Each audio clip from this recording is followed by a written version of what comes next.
وانت عندك 18 سنة، تتخيل أسوأ حاجة ممكن تحصل لك ايه؟ المطربة إيناس عز الدين كانت مخطوبة وخطيبها سابها، بس الصدمة الحقيقية إنها بعد 4 شهور عرفت إن خطيبها اتجوز مين؟ اتجوز أمها من وراها. أمها زي ما انتوا سمعتوا كده. الست اللي كانت مفروض إن هي تحميها بقت هي الخنجر اللي في ظهرها. العلاقة ما بين إيناس ومامتها اتقطعت لمدة سنة ورجعت بعدها، بس الثقة راحت للأبد.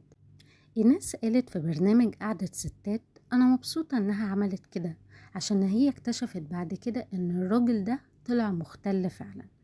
بس اللي ما نعرفوش بقى إن دي ما كانتش أول صدمة في حياتها.